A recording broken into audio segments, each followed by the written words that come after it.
Don't bite the hand that feeds you. Sharon Horne-Ellstrom here, and our idiom today for Supersize Your Business is don't bite the hand that feeds you if you want to supersize and grow your business.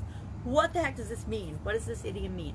This idiom's been around, at least in writing, since the 18th century, when Edmund Burke, the political writer, used it as a way of letting people know that if somebody helps you out, if somebody gives you something, if somebody provides for you in some way, shape, or form, you shouldn't be mean or rude or disrespectful or ungrateful or unappreciative or undermining them in any way.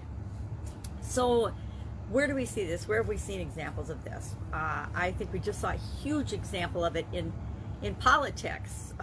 We have a new president in the United States, and the unions traditionally, the Democratic Party supports the Democratic candidate. They did that in this case, and as soon as our new president got into office, he signed an executive order that terminated tens of thousands of people's jobs. People that had donated, their hard-earned union wages to his campaign, only to be now finding themselves out of work and basically told by the party, oh, you just go find another job in a different sector, in a different form of the energy market. So that's a huge example of something that's just happening and unfolding right now.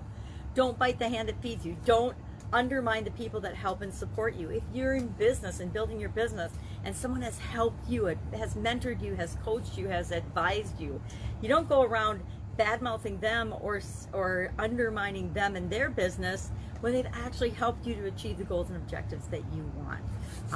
How do you do this? How do you make sure that you're not biting the hand that feeds you? I've seen this in corporate America a lot, where people will be working for a big corporation, me included. I worked for big corporations, but I never ever bit the hand that fed me. Every time when I had businesses on the side, I always made sure that there weren't conflicts of interest, and that my time for that company, my responsibilities for that company were met above and beyond anything that could be expected of anyone else. And then I worked on my own personal businesses and the things that I was doing on the side. Biting the hand that feeds you happens when you go to work for somebody, you learn all of their secrets, then you leave and take your customer list with you, the people that you might have worked with while you were there, and sometimes you take their employees with you, and you start your own competing business with that particular firm. To me, that is a huge example of biting the hand that fed you, and will create a lot of bad karma and nonsense in your life and in your business as you go moving forward. I think it's an expression that's been around for centuries, for hundreds of years for sure, but I'm not sure people actually say, hey, don't bite the hand that feeds you. Literally, it didn't show up until the 18th century, but that happens with a lot of sayings and a lot of expressions that we use. It takes years and years for them to actually show up in writing. So what are some ways that you can make sure you're not being ungrateful or unflattering or for rude or disrespectful to somebody that has helped you in the past? Number one, be loyal, supportive, and kind. Treat people the way you want to be treated. How many times have I said that this last 12 months? Probably 1,000, if not more. Treat people the way you want to be treated. And if you want to be treated disrespectfully, rudely, and be gossiped about and talked negatively or bad about, then go ahead and act that way. But if you don't want that kind of behavior ever coming back on you or you being associated with it, you just don't do it. It's a lot easier, believe it or not, to be kind to people and to compliment people and to give them credit for how they've helped you and be appreciative and grateful for that than it is to be mean and ornery and negative and fraudulent and corrupt. It's being good is actually easier. It's also always a choice. Speak well of other people. Offer people that have helped you, speak kindly and well of them. Give them referrals. Let them know if you meet somebody that could also benefit from them helping in some way, shape, or form, share that information and hook them up. Do some networking.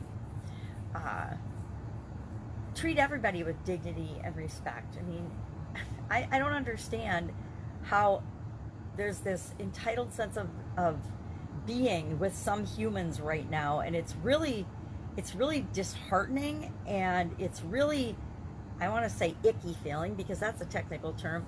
It just eats away and gives me a stomachache when I see people treating other people in bad, negative, derogatory ways. Like they think that they're elite and superior in some way, shape, or form to any other human being on the planet. And they treat them that way. And I don't get it.